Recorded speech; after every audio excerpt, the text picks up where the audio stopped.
On était dans Ilchot de Purim et Shulash. On a dit que cette année, c'est une année spéciale. Pourquoi? Parce que Purim, il se déroule en 3 jours. Pourquoi en 3 jours? Pour ceux qui habitent en tout cas à Jérusalem ou toutes les villes qui étaient entourées de murailles à l'époque de Yehoshua bin Nun, et on a dit que nous, on fait le festin le dimanche cette année. On ne fait pas le festin, on ne peut pas faire le festin Shabbat. Pourquoi? Il y a une raison au niveau de la halacha. Shabbat, c'est une xéra d'Akadosh Baruch Hu. C'est une loi qu'on doit faire comme ça Shabbat. Purim, c'est un décret du Beddin, un décret comment ça s'appelle, du tribunal des Rachamim. Et le tribunal, il ne peut pas instituer, pendant Shabbat, on a la mitzvah de faire une sorte de festin. Ouais, Shabbat, vous voyez, en général, on mange poisson et viande. Pourquoi? Parce qu'il y a une mitzvah de rajouter un plat Shabbat qu'on n'a pas l'habitude de manger. Il y a certains de poskim qui disent, le Shabbat de Purim à Jérusalem, ou dans les autres villes comme ça, on rajoute aussi, à part le poisson, à part la viande, on rajoute un petit truc qu'on n'avait pas l'habitude pour Purim. Ce n'est pas une obligation, mais c'est bien de le faire. Donc nous, on ne peut pas, étant donné qu'on ne peut pas faire un festin Shabbat pour Purim, aussi on ne fait pas les mitzvot Chavilot. C'est quoi Chavilot? Tu dis, ben voilà, c'est quoi, je vais mettre les tefilines, c'est quoi? Je vais les mettre Shacharit, Mincha, Arvit, comme ça je les mets pour toute la semaine, c'est les 3 jours d'avance. Non, tu peux pas, on ne fait pas les mitzvot. Ou si je fais une mitzvah, tu dis, bon, tu sais quoi, je fais 7 mitzvahs ensemble. Non, chaque mitzvah, elle a sa façon de faire, elle a sa façon d'agir. On ne fait pas les mitzvahs tous ensemble d'un coup pour se débarrasser. Donc là, le Bezrat Hashem, le Mishté, on le fera dimanche. Dans le Mishté, on a dit que, étant donné que c'est dimanche, on n'est plus Purim vraiment. On est Purim, mais c'est une partie de Purim, c'est juste le Mishté, et envoyer les cadeaux à ses amis, enfin les mets comestibles à ses amis. On ne dira pas à l'anissim dans le Birkat Amazon. Le Ravadi rapporte que celui qui veut le dire, il pourra le dire, mais dans les Harachaman. Étant donné qu'on est dans la Avira, dans le move de Purim, on pourra le dire dans Harachaman. Harachaman, il y a Harachaman où il y a Selanu Nissim, et on dira à la Nissim, la Pokan, pour pas que ça fasse un F sec. Birkat Amazon, c'est Doraïta, et surtout les 3 premières brachot. Et dans la deuxième bracha, là-bas, on a le Alanissim, et dans la première bracha, on a Alanissim juste avant Nodé. Donc on fait là-bas le Alanissim pour remercier Akadosh Baruch Hu. C'est une sorte d'oda, une sorte de remerciement, tout le temps. Les brachot, en général, quand on fait une bracha, c'est ou pour remercier Hachem, ouais, ou pour louer Hachem. Alors nous, il y a 2 sortes de bracha, Birkat Oda, et Birkat à Shevach. Une bracha de remerciement, une bracha où on loue à Kadosh Baruch Hu. Donc là, étant donné qu'on vient louer à Kadosh Baruch Hu et que pour pas que ça fasse un F sec, on pourra le dire dans les Harachaman où on bénit à Kadosh Baruch Hu et on le dira là-bas. C'est ce que je viens de dire. Mordechai et Esther, mais on le dira dans le Harachaman le dimanche. Ok, ne vous trompez pas. Jeudi, on ne le dit pas parce que c'est pas notre jour, ceux qui habitent à Jérusalem. Shabbat, on le dira parce que c'est le jour de tout. C'est le 15 Adar. Le dimanche, on le dira, mais dans le Harachaman, le Tanit, on le fait le Tanit jeudi. Jeudi, puisque pour tout le reste du monde, Purim, c'est 14. Voilà. Exactement. Donc là, jeudi soir et vendredi matin. Il faudra essayer de se lever tôt le matin cette année, pour ceux qui font le Mishté vendredi, ceux qui sont dehors de Jérusalem, pour pouvoir faire le Mishté, essayer en tout cas, faire le maximum pour faire le Mishté avant Chatzot. Ok?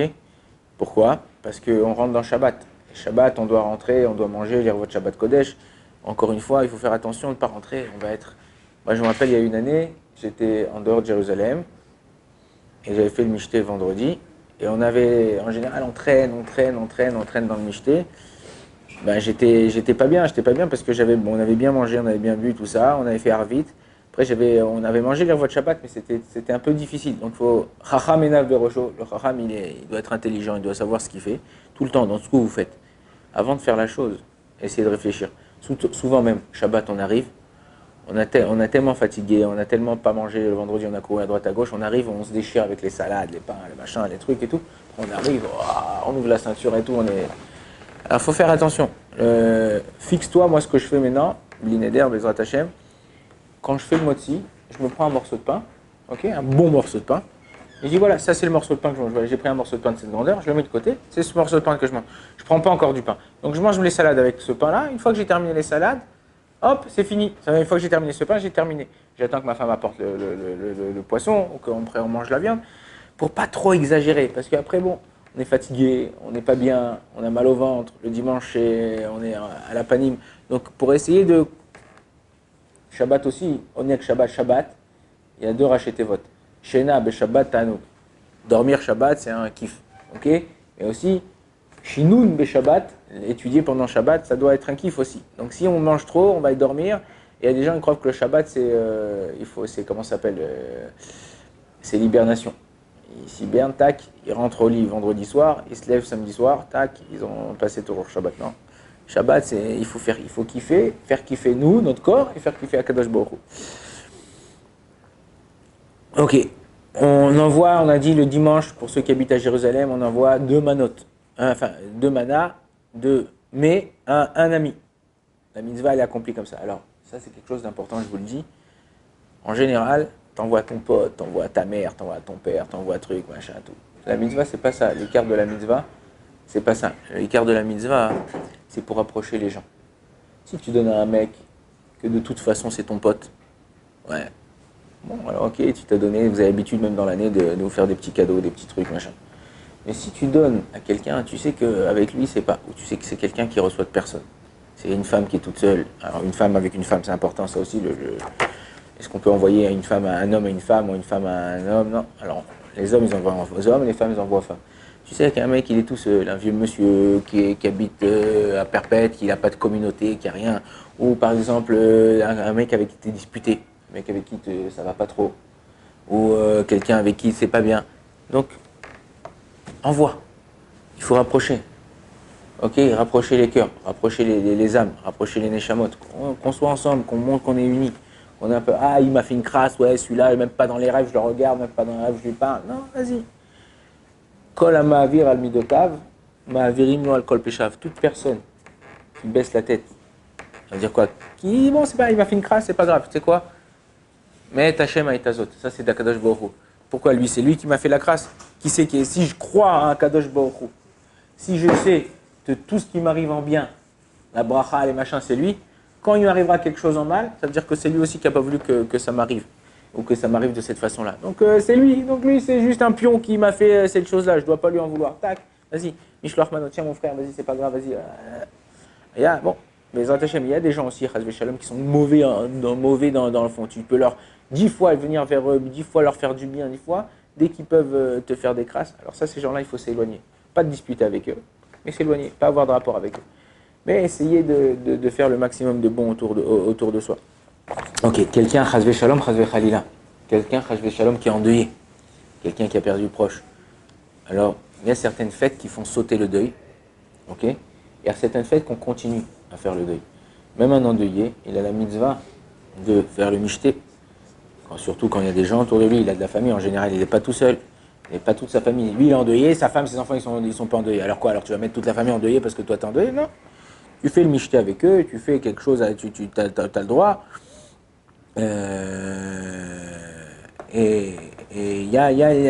On continue le deuil, on continue à compter, il ne saute pas le deuil. On a ici, on a dit qu'on devrait le dire dans le Birkat Hamazon au niveau de ça, et voilà ce qu'il en est pour Purim et Shulash. Maintenant, ce que je voudrais voir avec vous, je voudrais voir qu'on parle un peu du Ta'anit Esther. Il y a beaucoup ça, voilà, je vous dis 90% des questions qu'on reçoit en Halacha avant Purim, c'est sur ça. Arabe, je suis enceinte, est-ce que j'ai le droit de jeûner? Arabe, j'ai mal à la tête, est-ce que j'ai le droit de jeûner? Arabe, j'ai mal au bout du nez, j'ai le droit de jeûner. Arabe, j'ai mal là, j'ai le droit de jeûner. Qu'est-ce qu'on fait? On peut jeûner, on ne peut pas jeûner, on doit faire un jeûne, pas un jeûne. Le jeûne, c'est un jeûne, un jeûne. C'est vrai que ce jeûne-là, c'est un jeûne qui est différent des autres. Pourquoi? Tous les jeûnes, en général, c'est des jeûnes qui sont pour se rappeler, ok, un drame qu'il y a eu dans l'Armée Israël. Ok. Ce jeûne-là, au contraire, c'est un jeûne entre guillemets, si je peux dire, m'exprimer comme ça, c'est un jeûne de simcha, un jeûne de joie. Pourquoi? Parce que c'est un jeûne qui est venu annuler les mauvais décrets. Et comme l'histoire elle revient sur elle-même, quand on jeûne, et comme ça il est possède le Shulchan Arour, il tranche le Shulchan Arour, que quelqu'un qui a un bis-bis avec quelqu'un, il doit faire un bet mishpat, un tribunal, tout ça, il dit il faut le faire au mois de Hadar. Pourquoi? Parce qu'il y a la tzlacha pour le peuple d'Israël. C'est des mois qui ont une forte influence et une bracha pour l'âme Israël. Donc en ce qui concerne les jeûnes, ce jeûne-là, regardez, normalement un jeûne, on ne l'avance jamais. On ne l'avance jamais. Pourquoi? Parce qu'on n'avance pas les mauvaises choses. Quand c'est pour un mauvais décret, par exemple si Tisha B'Av tombe Shabbat, on ne l'avance pas à jeudi. On le repousse à dimanche. Mais le jeûne d'Esther, c'est pas comme ça. Si le jeûne d'Esther est tombé Shabbat, on l'avancerait à jeudi. Vendredi, on ne jeûne pas en général, que le dit Tevet. Mais on l'avance. Ah, pourquoi tu avances un jeûne? C'est un mauvais décret? Non, là, c'est pas un mauvais décret, ce que je vous ai dit au début. Là, c'est quelque chose pour annuler. Justement, c'est pas pour annuler, c'est pour fêter en vérité et se rappeler que Esther et Mordechai et le Ham Israël, ils ont jeûné 3 jours d'affilée pour pouvoir annuler le décret, que ce que Esther elle aille demander au roi, ça soit accepté. Ouais. Aujourd'hui, cette année, il n'y a pas, parce qu'ils ne tombent pas le Shabbat.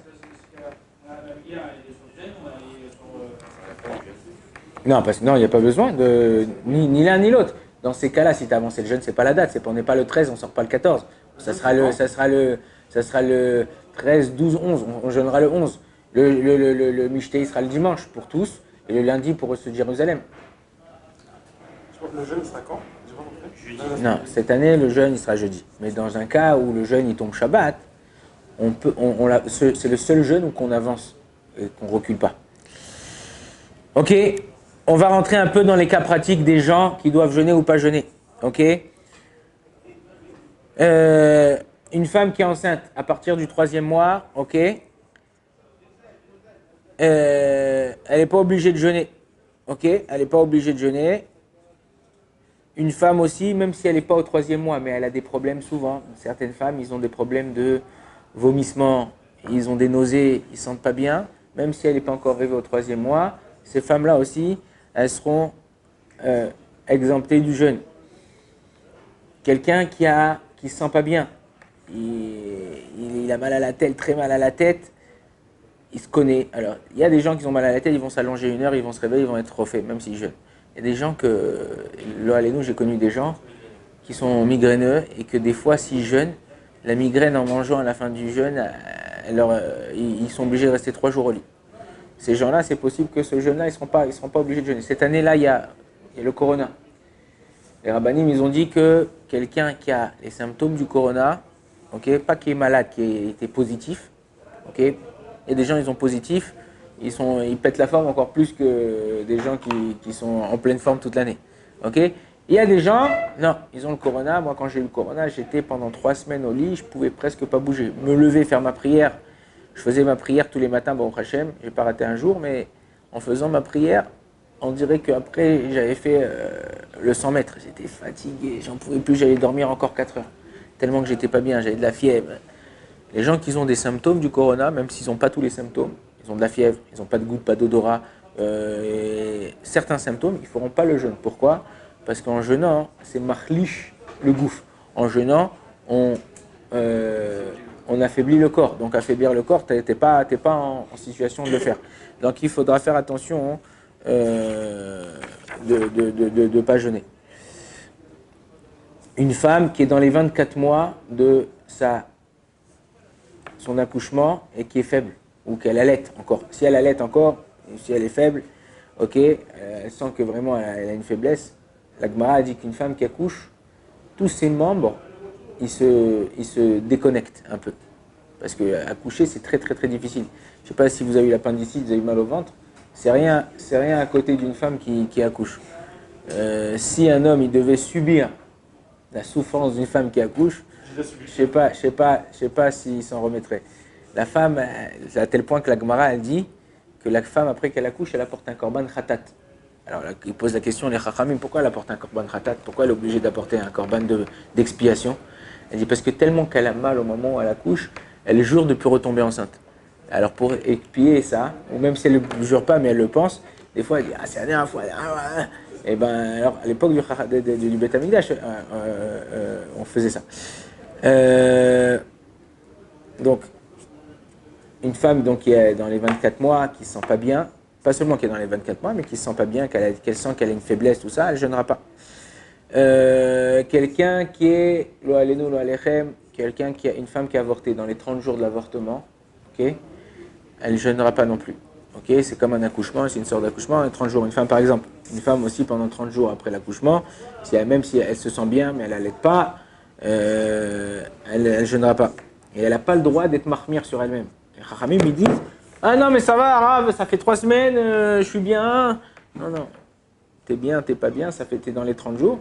Tu n'auras pas le droit de te mettre, de jeûner. Quelqu'un qui est malade aussi. Quelqu'un qui est malade. Il y a quelqu'un qui est malade, qui prend des antibiotiques. Et il sent, ça fait que 2-3 jours qu'il prend les antibiotiques. On n'est pas à la fin, et il se sent vraiment faible. Il ne jeûnera pas. Il faut pas qu'il jeûne. Ça peut chasver shalom. Alors s'il y a une façon de prendre des antibiotiques le matin avant le jeûne, en ce moment le net en Israël il est à 6h20, à Paris il est à 8h. Donc on peut prendre les médicaments avant, ça dépend comment il se sent. Mais s'il a une khoulcha, tout ça, alors dans ces cas-là, une faiblesse, donc dans ces cas-là, il faudra qu'il mange. On a quelqu'un qui se marie aujourd'hui, si Dieu veut, dans la yeshiva. Comment Steven? Steven, il se marie aujourd'hui. Pendant 7 jours, il ne jeûne pas. Ok? Le Shiva Brachot, c'est Yémé Mishté à lui, il ne jeûnera pas. Mais lui, bon, aujourd'hui, il va il va rater le jeûne d'un jour, donc il sera obligé de jeûner. Mais quelqu'un qui s'est marié 2 jours avant Purim, un peu moins d'une semaine avant Purim, il ne sera pas obligé de jeûner le Ta'anit Esther. La même chose pour quelqu'un qui a une Brit Mila. Le jour du jeûne Esther, il y a 3 personnes qui ne jeûnent pas. C'est le papa, qui est papa et la maman, enfin le papa de... Ok. Le bébé, non je rigole. Le Moël et le Sandak. Ok, eux c'est des choses de quelqu'un qui est Sandak, c'est une grande mitzvah. Le Rama, le Rabbi Moshe Isserlis dans le Shulchan Aruch rapporte que quelqu'un qui est Sandak, c'est considéré comme ses pieds et ses jambes, c'est considéré comme le Misbéach. Il dit c'est une des ségoulas, il y a la ségoula pour devenir riche, c'est de lire les Ktoret. Là, il dit ça c'est une des ségoulas pour devenir très riche aussi, d'être Sandak. Celui qui peut être Sandak, regardez bien Enara, alors Ovadia Yosef, tous les lundis, les jeudis, tous les 2 jours, il était Sandak presque. Et Baruch Hashem, Akadosh Baruch Hu, bon c'est sur la Torah, c'est le srout de la Torah aussi. Mais grâce à Dieu, Akadosh Baruch Hu, ceux qui font les choses comme je vous ai dit au début, au Shem Shamaim. Ok, il y a comme ça, on est dans une synagogue. Ok, il y a des endroits où les gens ne peuvent pas jeûner. Ou si par exemple vous allez dans une maison de retraite, pas tous les vieilles personnes là-bas, ils peuvent jeûner. Alors au niveau de la tfila, hein, il y a des lois. Il faut qu'on ait, pour pouvoir sortir le Sefer Torah, et pour pouvoir que le Chazan, ils disent dans la Chazara Anenu, ce qu'on mentionne le jour de jeûne, il faut que ça soit qu'il y a la majorité du minyan qui jeûne. On est 10 personnes. S'il y a 6 personnes qui jeûnent, on sort le Sefer Torah, on dit Anenu dans la Chazara. Mais non, si on est dans un endroit où on est dans un hôtel Corona, et les gens, ils n'ont pas jeûné. Ils n'ont pas jeûné parce qu'ils sont faibles, ils ne sont pas bien. Il y a un petit minyan avec tous les gens qui sont malades Corona. Ils n'ont pas jeûné, on ne sortira pas le Sefer Torah. On dira Anenu dans Shema Kolenu, mais on ne dira pas au moment où il doit le dire le Chazan. Ok? Ça, c'est pour ce qui en est. Maintenant, s'il y a un minyan, ou 6 personnes au moins qui jeûnent, on pourra sortir le Sefer Torah et le faire. La même chose pour quelqu'un qui monte à la Torah. Ceux qui montent à la Torah, il doit obligatoirement jeûner. Si tu ne jeûnes pas, tu t'arrangeras, même si tu es Kohen ou Lévi, tu t'arrangeras de ne pas monter à la Torah. S'il y a un Kohen qui monte à la Torah et après on voit que le Lévi n'a pas jeûné, on fera montrer une 2e fois le Kohen, même si le Lévi est encore dans la synagogue. Pourquoi? Parce que pour pouvoir monter à la Torah ce jour-là, il faut